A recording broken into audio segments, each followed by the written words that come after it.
call them architects, but Marcus said, no, we were builders. So these are people who built from scratch and in a very DIY manner the Irish music industry. And we know how successful that is.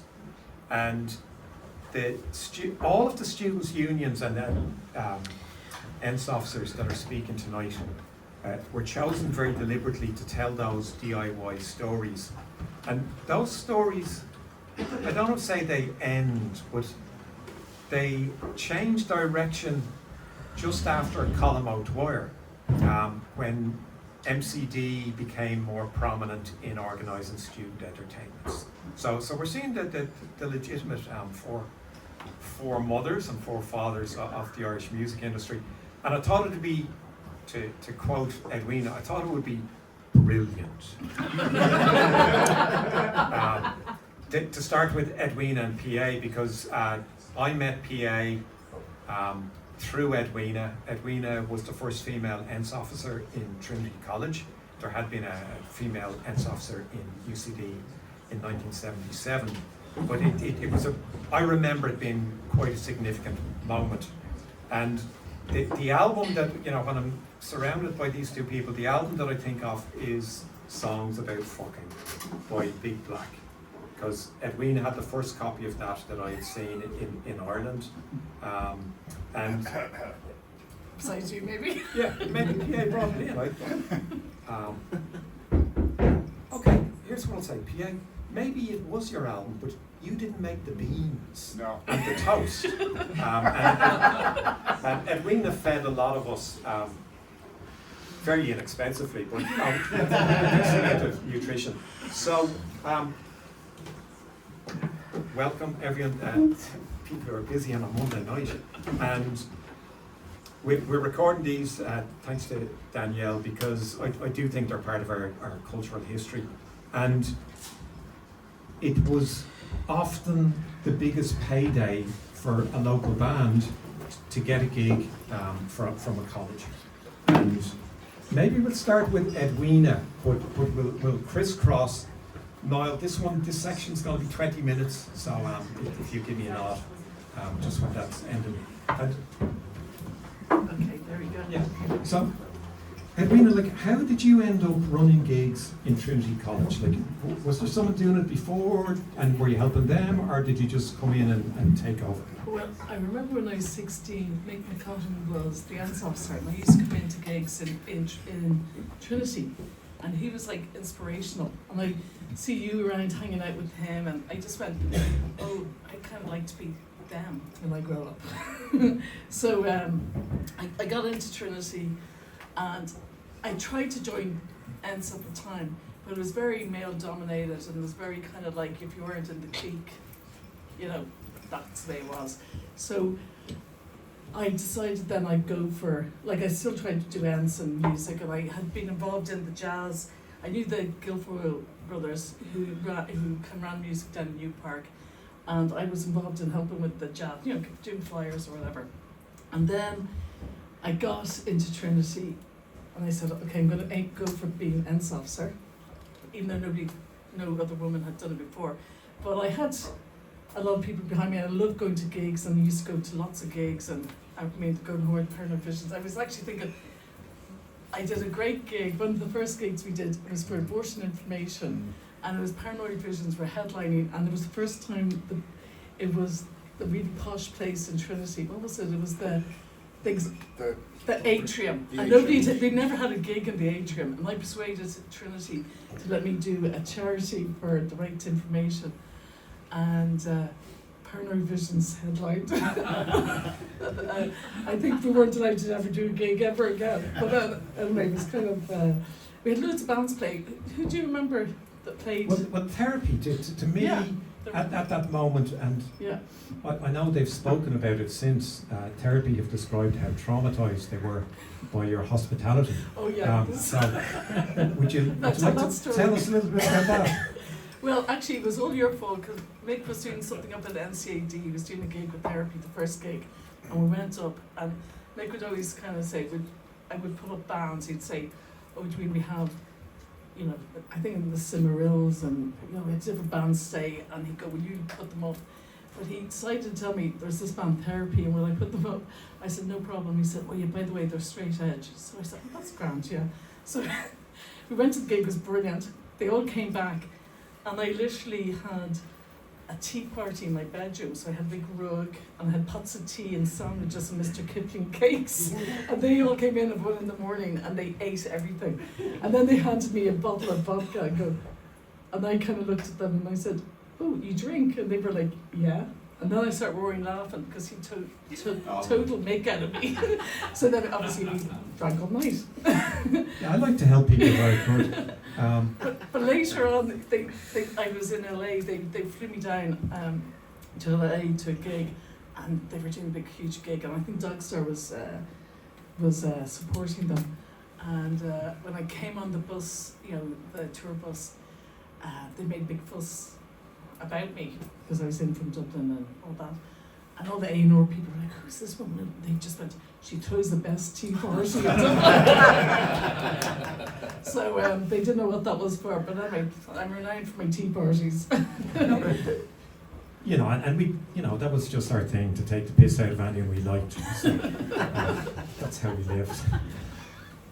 But you were famous for your hospitality, and I remember reading a book by Dave Bedini from the Rheostatics, a Canadian band who came over, and you know, you took chances on bands from France, from Canada, that kind of no one had heard of. And you know, I later there's a great story with Colin O'Dwyer, who followed up with that generosity of, I don't know who that is, but I'm going to put them on, and if they've nowhere to stay, yeah, I remember Primal Scream came, and Primal Scream came, and the rider was to stay in a posh hotel, but then they ended up staying with me, and they never left for about a week because they were having better fun in my house. And then I think we did a tour, went down to Galway, and they went down up to Belfast and stuff. But you know, that's what we did. It was good fun. It was part of the lifestyle, as in we all loved music. They come back and people were jamming in. We had that Middlemount Joy Street, and bands used to jam in the basement,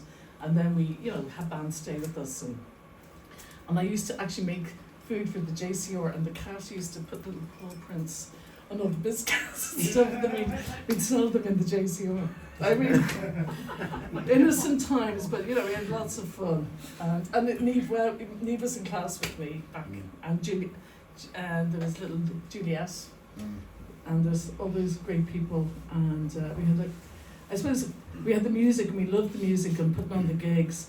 And I remember, you know, we did gig, I think Real Sounds of Africa. I tried to bring in REM. That was a great story.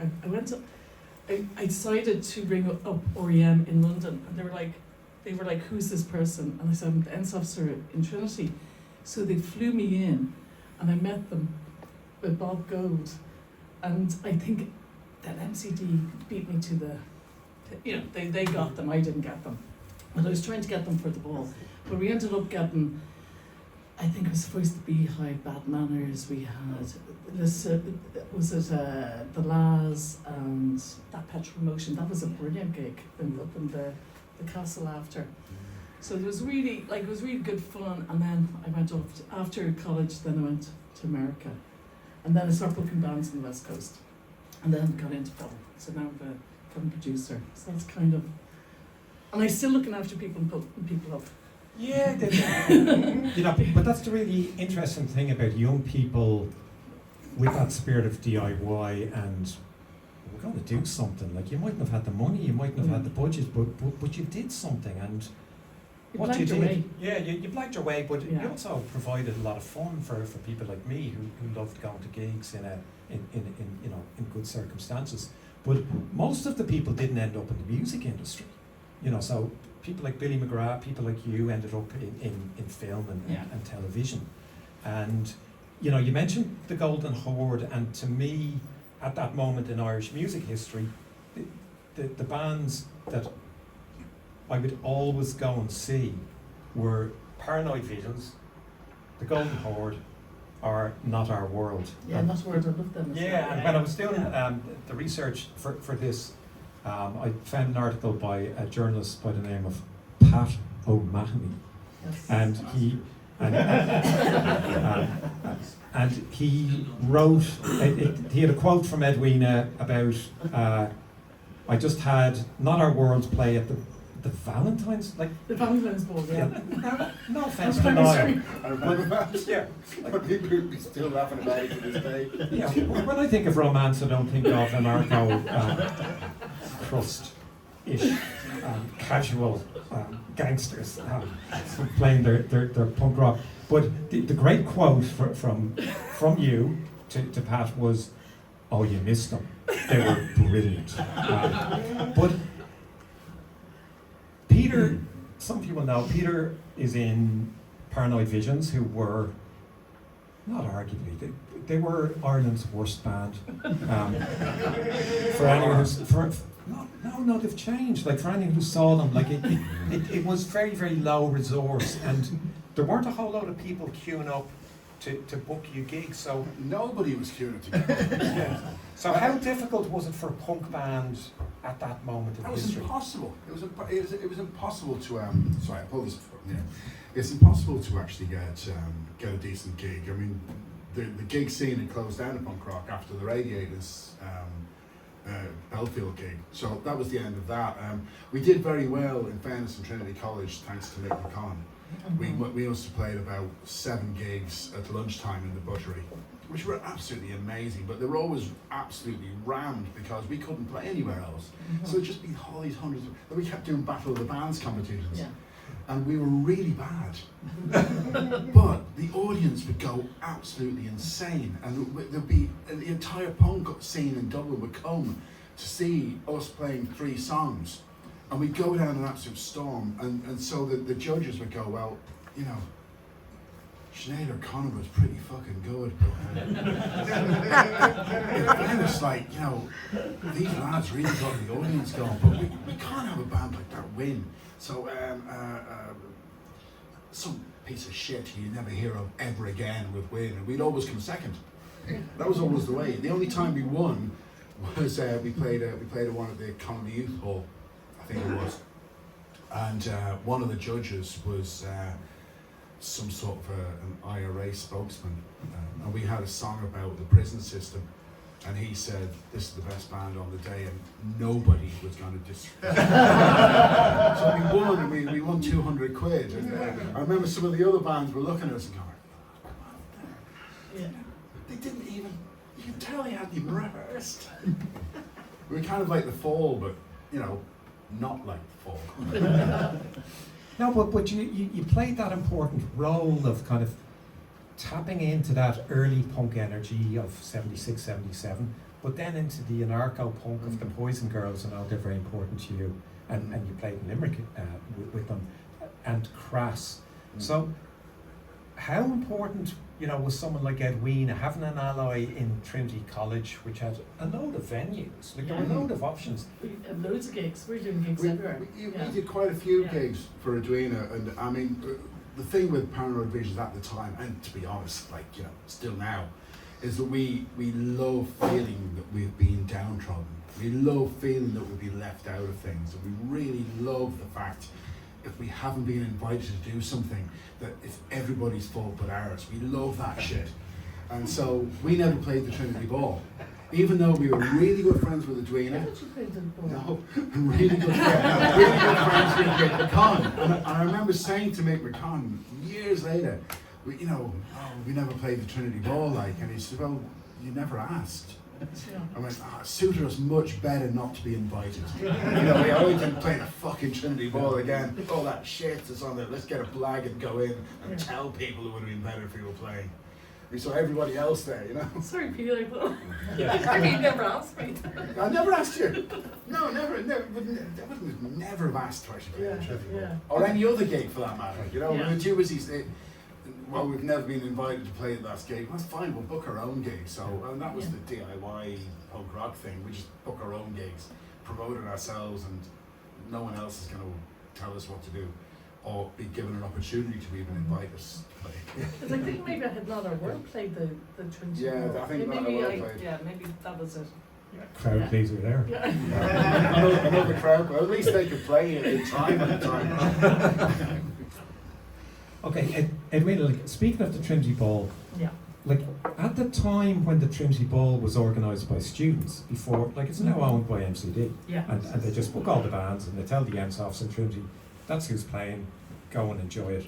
But you had to get in touch with the booking agents in England, or the booking agents were beginning to become a presence over here. And if you rang from Trinity, they took your call.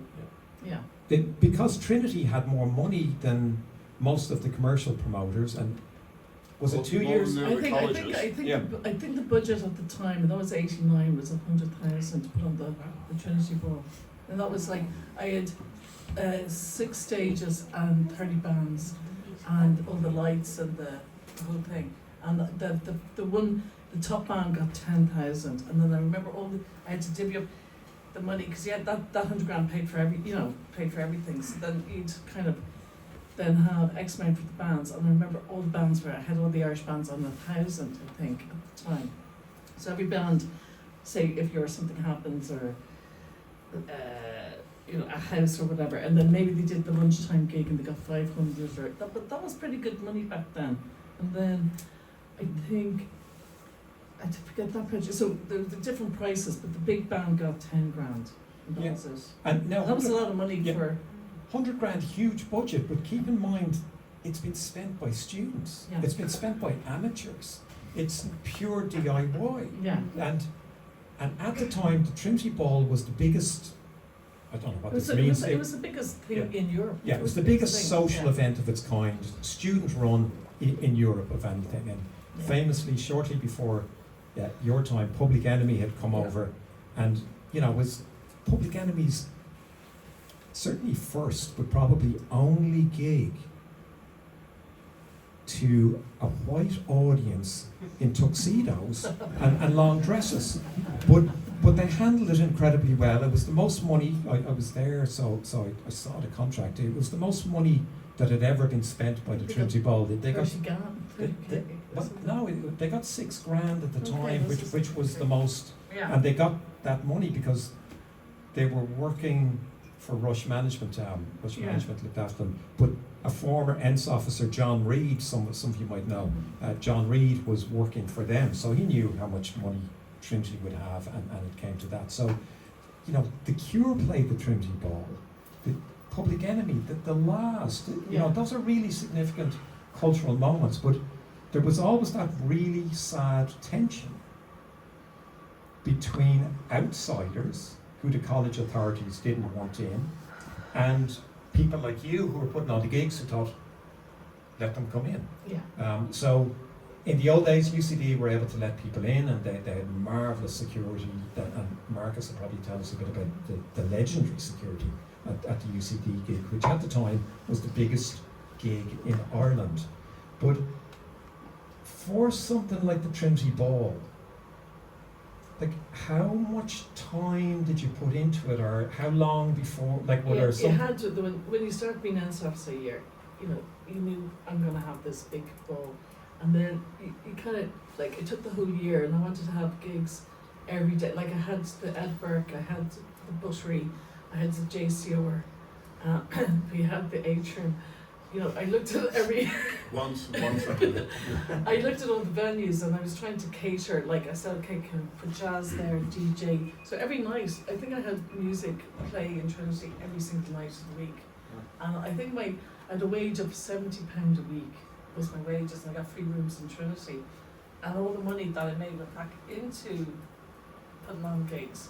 And then maybe I'd put on a few gigs in McGonagall's. I think we did Primal Scream in McGonagall's. I think they did the Valentine's, and then I put them into McGonagall's, and then they went off.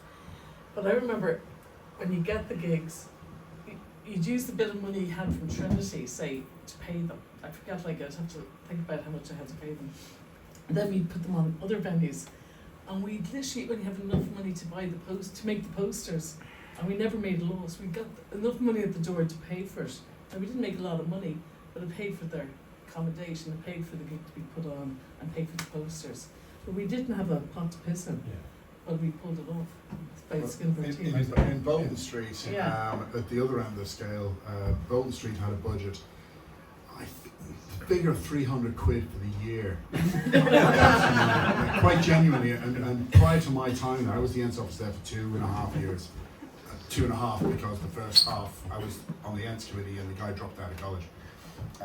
But we had a budget of whatever 300 quid, and they used to put on like 4 bands during the year, and I cut that shit out. Like, we're gonna have a gig every 3 or 4 weeks. And the weird thing was that like Paranoid Visions were treated by a hierarchy of bigger bands as being absolute shit and a bunch of total wankers. Whereas the younger bands who were underneath that, on the same level as us, had massive amounts of respect for us. So all of those bands, the Slowest Clock, all those really cool bands who were going out to all the other college for 100 quid, they'd say, well, what can you give us? And I go, I'll give you 20 quid. And they go, fantastic. So we got all these bands, like 300 quid spread through the entire year. I tried getting backing to put on Doctor and the Medics at a Rag Week festival thing, and I was putting them on in McGonagall's. I had it all booked, I had the band booked, I think they were about 1.5 grand. We were struggling, 2 grand. We were struggling financially on it, so I said, well, if I do a second gig. So I had McGonagall's booked to put them on for a second gig, and that's when it became apparent that my complete naivety about how bands operated. I thought they would go, yeah, we'll do a second night, that'd be great fun. So it's 2 grand spread over 2 nights. But no, they wanted 2 grand for the second night as well. Well, that went tits up straight away, so that was the end of that one, very rapidly. My budget of 2 grand was whipped underneath me, and I was back to my 300 quid for the year.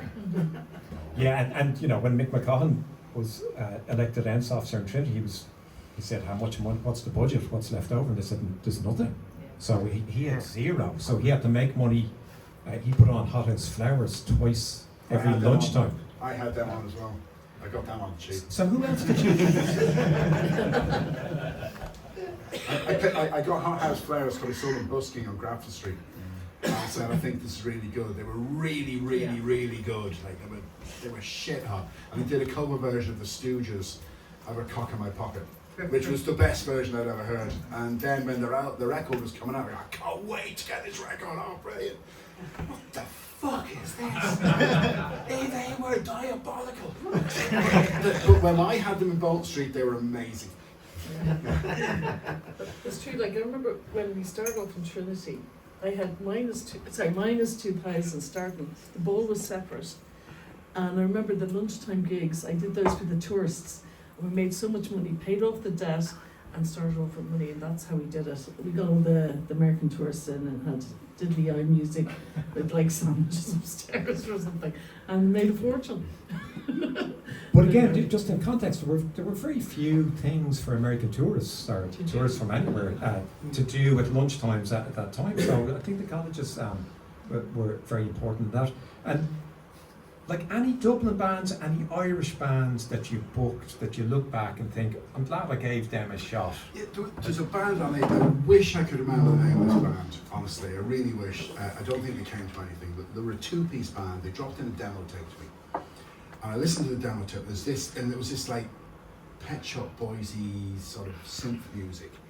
And I thought, that's not my thing, but then again, if I was putting my thing on all these students, every band would sound like Discharge or Crass, so it's not going to be fun. So people are going to like this. So I had this band on, and I have to hand it to them. They were the campus band I've ever seen in my life. I mean, they made Boy George look macho, and they were playing to an audience in Bolton Street. In Bolton Street, everybody was a man except for half of the printing course that had a sum total of 30 students, so 15 girls, one of which was my wife.